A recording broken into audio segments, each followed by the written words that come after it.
எனக்கு நல்லா இருக்கா? சூப்பரா இருக்குடி. இத நானே எடுத்துக்கவா? எடுத்துக்கோ. ரொம்ப தேங்க்ஸ் டி. ஃப்ரெண்ட்ஸ்க்குள்ள தேங்க்ஸ் எல்லாம் எதுக்குடி?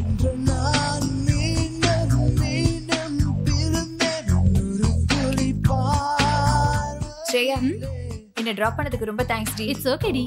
பாய் பிரவீன். Okay bye Vijaya.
வாங்க சார். வணக்கம் மேடம். இன்ஸ்பெக்டர் வந்தவொடனே பயந்துட்டீங்களா? பயப்படாதீங்க, நீங்க உட்காருங்க. இன்ஸ்பெக்டர், இவர்தான் மிஸ்டர் ஏகாம்பரம், அவர் மனைவி, அவர் பொண்ணு. நான் சொன்ன பாதிக்கப்பட்ட குடும்பம் இதான். உங்களால நேரடியா போய் போலீஸ் ஸ்டேஷன்ல கம்ப்ளைண்ட் கொடுக்க முடியாதனால தான் இன்ஸ்பெக்டர் இங்க வந்திருக்காரு. அவரு உங்க குறைகளை தீர்த்து வைப்பாரு. நான் எல்லாம் சொல்லிட்டேன். ரொம்ப நன்றிங்கண்ணா. உங்களை பத்தின எல்லா விஷயத்தையும் காயத்ரி ஏற்கனவே என்கிட்ட சொல்லியிருக்காங்க. நீங்க எதுக்கும் கவலைப்படவோ பயப்படவோ தேவையில்லை. உங்க பொண்ணை இந்த நிலைமைக்கு ஆளாக்குனவங்களை தண்டிக்கிறதோடு மட்டும் இல்லாம உங்க பொண்ணு மறுபடியும் சகஜமா வாழ்றதுக்கு தேவையான நஷ்டஈட்ட சட்டத்தின் மூலமா உங்களுக்கு வாங்கி தர நான் கண்டிப்பா உதவி செய்யறேன். ரொம்ப நன்றிங்க இன்ஸ்பெக்டர். நன்றிங்க ஐயா. நடந்தது எல்லாத்தையும் இன்ஸ்பெக்டர் கிட்ட சொல்லுங்க. சரிங்க கான்ஸ்டபிள். Yes sir. அவங்க சொல்றதெல்லாம் எழுதிக்கங்க. Okay sir.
சார், அவங்க சொன்னதெல்லாம் எழுதிட்டேன் சார். இதில் கையெழுத்து போடுங்க.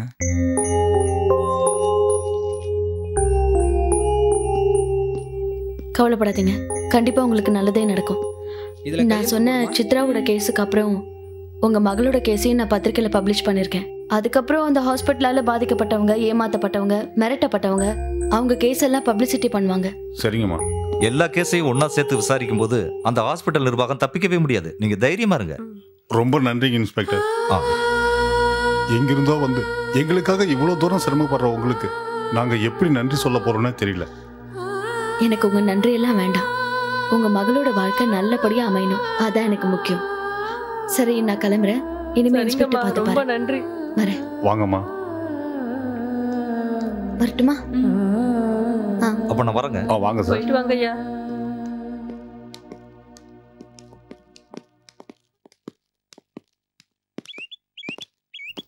ரொம்ப நன்றி இன்ஸ்பெக்டர். நான் என்ன பண்ணிட்டேன்னு நன்றிலாம் சொல்கிறீங்க? இல்லை, சாதாரணமாக ஸ்டேஷனுக்கு போய் கம்ப்ளைண்ட் கொடுத்தாலே நடவடிக்கை எடுக்க இழுத்தடிப்பாங்க.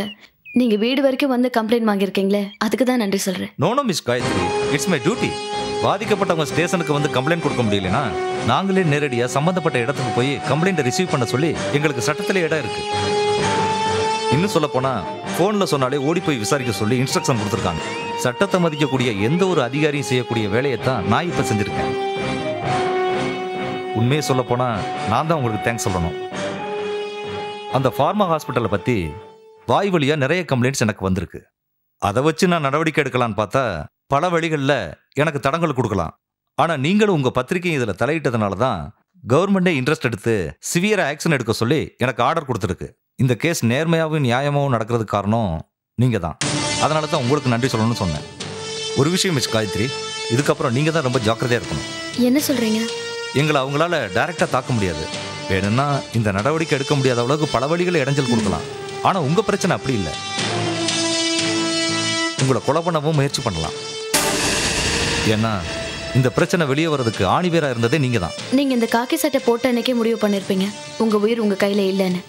நான் பேனை எடுத்த அன்னைக்கே அதை முடிவு பண்ணிட்டேன். இப்போ ஒன்றும் கெட்டு போகலை. உங்களுக்கு பாதுகாப்பு வேணும்னா உடனே எனக்கு ஒரு மனு எழுதி கொடுங்க. உங்களுக்கு 24 மணி நேரம் பாதுகாப்பு கொடுக்க நான் தயாராக இருக்கேன். எனக்கு பாதுகாப்புக்கெல்லாம் அவசியமே இல்லை இன்ஸ்பெக்டர். உங்கள் அக்கறைக்கு ரொம்ப நன்றி. எனக்கு மறுபடியும் தேவைப்பட்டா நான் உங்களை காண்டாக்ட் பண்ணுறேன்.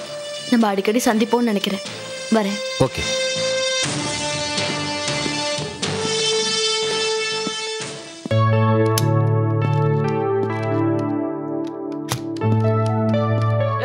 இரு, மவுசை கோழி பிடிக்கிறோம் பிடிச்சா எப்படி யாரும் நிற்கும்? மவுசை சாப்பிட்டு ஹேண்டில் பண்ணுப்பா. ஏன் சார் எலி பிடிக்கிற மாதிரி பொறி வச்சு பிடிக்கலாமா? நீ என்ன ஆர்ட்ஸ் கால் ஸ்டூடெண்டா? எப்படி சார் கண்டுபிடிச்சிங்க? இதை கண்டுபிடிக்க சயின்டிஸ்ட் வரணுமாக்கா? பேச்சை பார்த்தா தெரியாதா? இது காலேஜ் இல்லை, கம்ப்யூட்டர் சென்டர். முதல்ல பேச்சை குறை, வேலையை பாரு. சரிங்க சார்.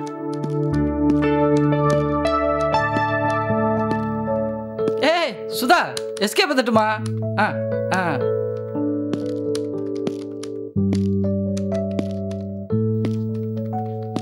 ஆமா, உன் பேர் என்ன சொன்ன? இம்மலை தானே? விஜயா. நல்ல பேர். வீல ஆரம்பிக்குதுல. விக்டரி கூட வீதா முதல் இல்லை. மவுஸை கரண்ட் பிடிக்க மாதிரி பிடிக்கக்கூடாது, இப்படி சாப்பிட்டு ஹேண்டில் பண்ணணும்.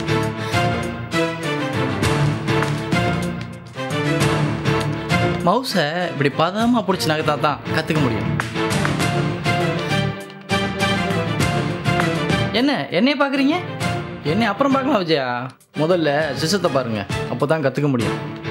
பாடத்தை ஆரம்பிக்கட்டுமா? ஏன் சார், நீங்கள் இங்கே மாத சம்பளத்துக்கு தானே வேலை பார்க்குறீங்க? அப்கோர்ஸ். சம்பளம் எவ்வளோ உங்களுக்கு? 6000 ரூபா, 6000 rupees. வீட்டு வாடகை எவ்வளோ தரீங்க? ஆஹா, நம்ம கூட குடும்பம் நடத்த கேட்குறா போல இருக்கு. காரில் வந்து இறங்கின பணக்காரோடு பொண்ணு நம்ம கையை பிடிச்சோன்னே கரண்ட் பாட சொன்ன மாதிரி கப்புன்னு ஒர்க் அவுட் ஆயிட்டால. God is the great. Hello, வீட்டு வாடகை எவ்வளோ தரீங்கன்னு கேட்டேன். அட்டாச் பாத்ரூமோட பெட்ரூம் இருக்கு, கேஸு, மிக்சி, கிரைண்டர், 2 வீலர் கூட இருக்கு. ஓஹோ, வீட்டு வாடகை கேட்டில்ல? மாதம் 2000 ரூபா தரேன். எல்லா செலவும் போக மாதம் எவ்வளோ மிச்சம் இருக்கும்? உங்ககிட்ட உண்மையை சொல்கிறதுக்கு என்ன விஜயா, இப்போதைக்கு 500,000 கடன் வாங்கினா சமாளிச்சிடலாம். சாந்தி பிரதர்ஸ் அன்கோல அப்ளிகேஷன் போட்டிருக்கேன், கண்டிப்பாக வேலை கிடச்சிரும். மாதம் 8000 ரூபா சம்பளம். அப்புறம் கடை வாங்குற வேலையே இருக்காது பாரு. ஆக மாதம் பட்ஜெட் போட்டு குடும்பம் நடத்துகிற சாதாரண ஃபேமிலி மேன் நீங்கள். ஏறக்குறையா அப்படித்தான். கொஞ்சம் தொடாமல் சொல்லித்தர முடியுமா? உங்கள் ரேஞ்சுக்கு வேற யாரையாவது ட்ரை பண்ணுங்க சார். Best of luck. அங்கே என்ன சிரிப்பு? கம்ப்யூட்டரில் என்ன கவுண்ட் பண்ணி சோக்கா காட்டுறாங்க? கிளாஸுக்கு வந்தால் கவனம் புள்ள கம்ப்யூட்டரில் இருக்கணும், புரிஞ்சுதா? இங்கே பாருங்க விஜயா, இந்த சிஸ்டத்தில் Pentium 4 அட்டாச் பண்ணியிருக்கு.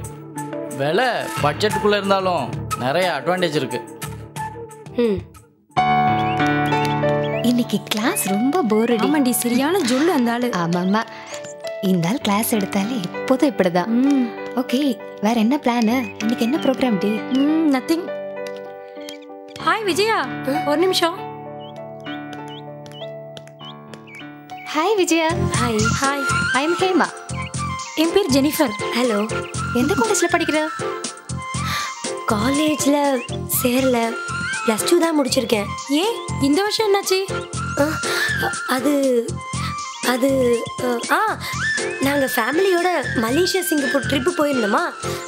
நாங்கள் திரும்பி வரும்போது காலேஜ் அட்மிஷன் எல்லாம் முடிஞ்சு போச்சு. அப்போ நல்ல வசதியான ஃபேமிலின்னு சொல்லு. எங்கள் அண்ணன் இந்தியா பாகிஸ்தான் கிரிக்கெட் மேட்சோட கான்டெஸ்ட்டில் ஃபர்ஸ்ட் ப்ரைஸ் வாங்கினானா, அதில் போனது தான் இந்த ட்ரிப்பு. விஜயா, அந்த இன்ஸ்ட்ரக்டருக்கு நல்ல பாடம் கற்றுக் கொடுத்தப்பா. அவன் சரியான ஜொல்லு பார்க்கிப்பா. பின்னாடி வந்து நின்றுட்டு ஏதோ மாதிரி மோப்பம் பிடிச்சிட்டே இருப்பான். பார்க்கக்கூடாத இடத்துல எல்லாம் எக்ஸ்ரே கண்ணை அலைய விடுவான். மவுசை பிடிக்கிறேன்னு சொல்லி கையை பிடிப்பான். நீ மட்டும் இன்னைக்கு இப்படி பேசலன்னு வச்சுக்கோயே, டெய்லி உனக்கு இந்த டார்ச்சர் கண்டினியூ ஆகிட்டே இருக்கும். பொதுவாக இன்ஸ்ட்ரக்டர் எல்லாம் ஜென்டில்மேனாக தான் நடந்துக்குவாங்க. நம்ம கெட்ட நேரம் இந்த மாதிரி அல்பத்தனமான ஆள்கிட்ட வந்து மாட்டிக்கிட்டோம். நீ நேரடியாக திட்டிருந்தா கூட அந்த ஆள் கிளாஸ் நடத்தும் போது இதெல்லாம் சகஜம்னு சொல்லி சமாளிச்சுப்பாரு.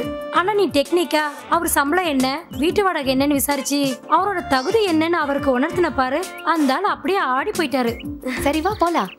ஏய், அவ என்ன நம்மள மாதிரி பஸ்ல போற பார்ட்டியா? காருக்காக வெயிட் பண்றா போல இருக்கு. இல்ல விஜயா? சரி, நாங்க வரோம். பை.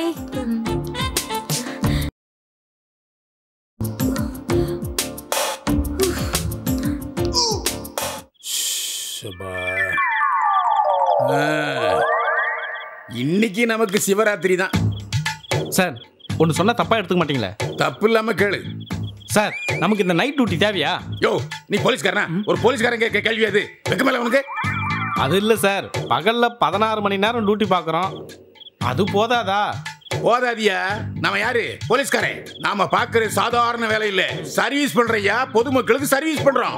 எப்பவும் நம்ம மனசுல டியூட்டி டியூட்டி, இது மட்டும்தான் ஞாபகம் இருக்கணும். புரியுதா? முதல்ல உனக்கு ஒரு கல்யாணம் பண்ணி வைக்கணும். அப்பதான் எனக்கு நைட் டியூட்டி கொடுங்க, நைட் டியூட்டி கொடுங்கன்னு அலைவேன். சார், கல்யாணம் ஆனவங்க லீவு போட்டு வீட்லயே இருப்பாங்கன்னு கேள்விப்பட்டிருக்கேன். நீங்க என்னன்னா தலகே சொல்றீங்களே? அனாவசியமா பேசி நேரத்தை வேஸ்ட் பண்ணாத. டியூட்டி கவனிமேன். சார், 2 வீலருக்கு பதிலா 4 வீலரே வருது sir.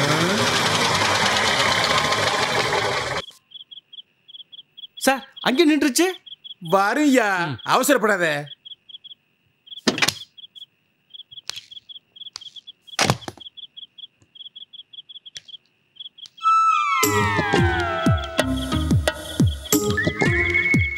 Sir, drunk and drive sir.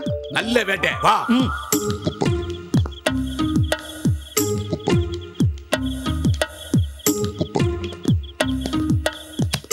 யோ,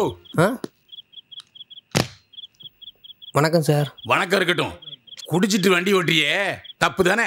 சத்தியமா குடிக்கல சார், வேணா டெஸ்ட் பண்ணி பாருங்க. நாத்தடிக்கலையே சார்.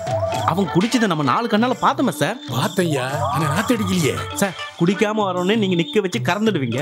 இவன் குடிச்சதை நம்ம 4 கண்ணால பார்த்துட்டோம். விடுவா போறீங்க? இப்ப பாரு நான் எப்படி கொக்கி போடுறேன்னு. யோ, நீ காரை விட்டு இறங்கி குடிச்சத நாங்க 2 பேரும் எங்க 4 கண்ணால பார்த்தோம். குடிச்சியா இல்லையா? சார், அத பீர் நினைச்சிட்டீங்களா? Cool drink sir.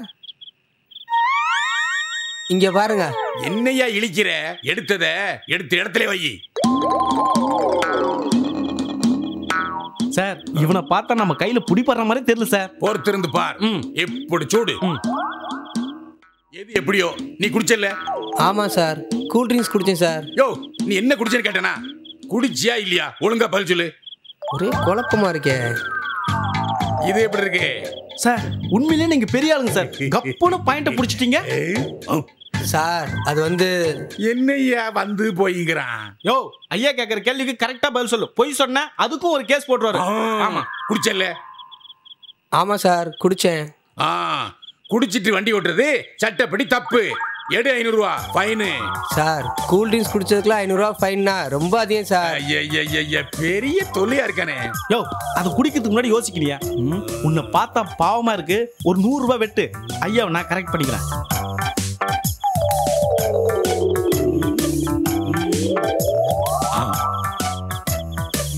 தள்ளியா தம்பி, இனிமே நடு ரோட்ல நின்னுலாம் குடிக்கப்படாது. குடிக்கணும்னு ஆசை வந்தா வீட்டுல போய் குடிக்கணும். சார், இனிமே டிரைவ் பண்றப்ப பச்சை தண்ணி கூட குடிக்க மாட்டேன் சார். இருந்திட்டான் பாப்போம். எல்லாம் என் நேரம்.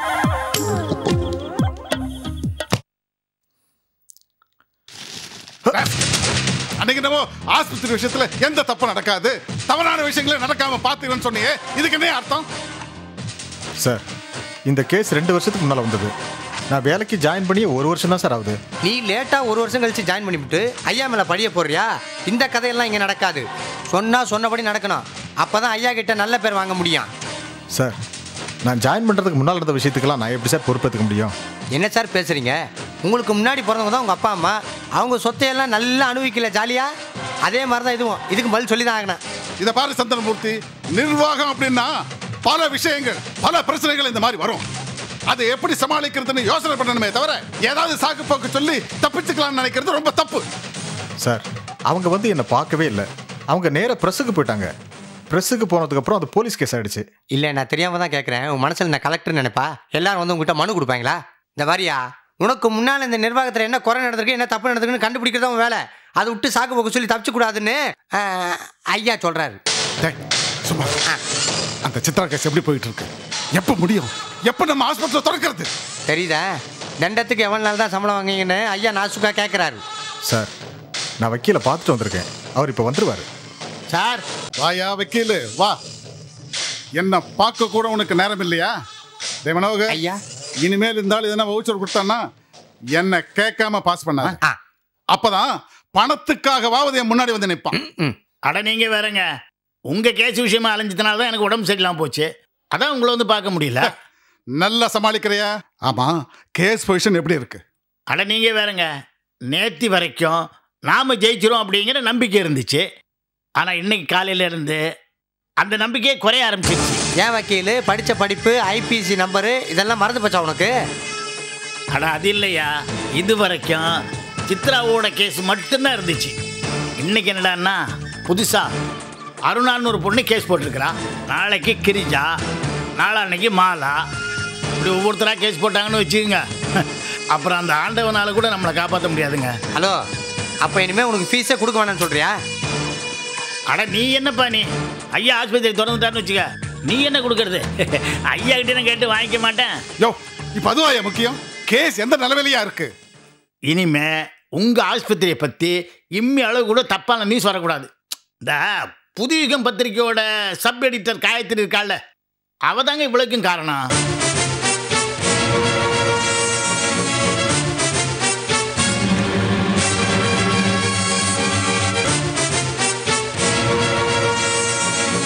உங்களை பற்றியும் உங்கள் ஆஸ்பத்திரியை பற்றியும் தப்பாக எழுதிட்டு வர்றான். இந்த பாருங்க, இனிமேல் அவள் அப்படி எழுதக்கூடாது. அவள் கையை முதல்ல கட்டி போடணும்.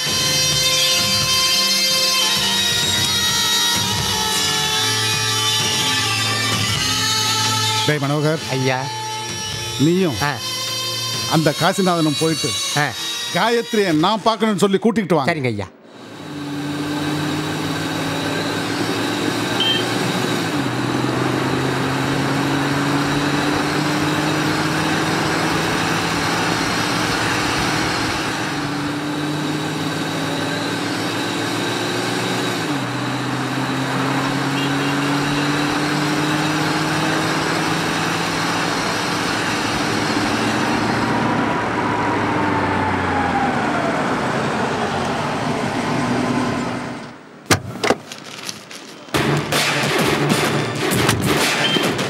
என்ன சார் வேணும்? ஒரு புதியம் கொடுங்க. இந்தாங்க சார்.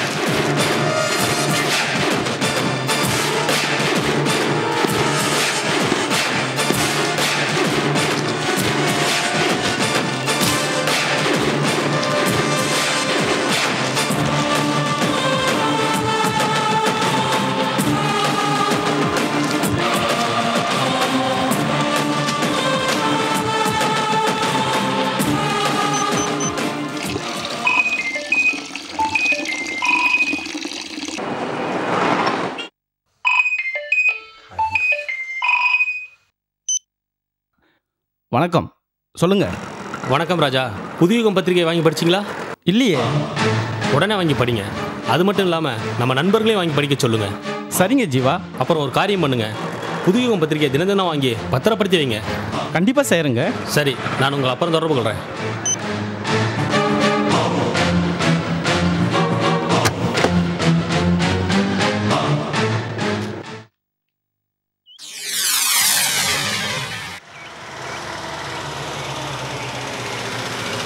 வண்டியில் பிரேக்கர் ஒன்று இருக்கா அமுக்கு பள்ளமாக பார்த்து ஓட்டு வரான் நாசமாக போகிறேன். சார் இல்லைங்க யாரை பார்க்கணும்? அமெரிக்க ஜனாதிபதி புஷ் இருக்காரா? என்னென்ன லூசு திறமை கேட்கிற காயத்ரியை பார்க்கணும். வாடா உள்ள. எவ்வளவு படிக்கட்டு இதுக்கு பதிலாக திருப்பதி மலை ஏறிந்த அதாவது புண்ணியமாவது கிடச்சிருக்கோம். இன்னும் முடியலையா?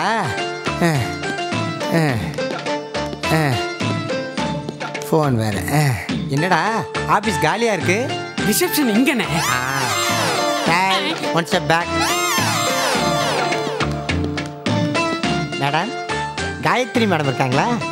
யார் நீங்க? என்ன பார்த்தா யாருன்னு கேட்டீங்க? என்ன யாருன்னு தெரியல? அதை தான் நானும் கேட்குறேன். யார் நீங்க? தெரிஞ்சுங்க.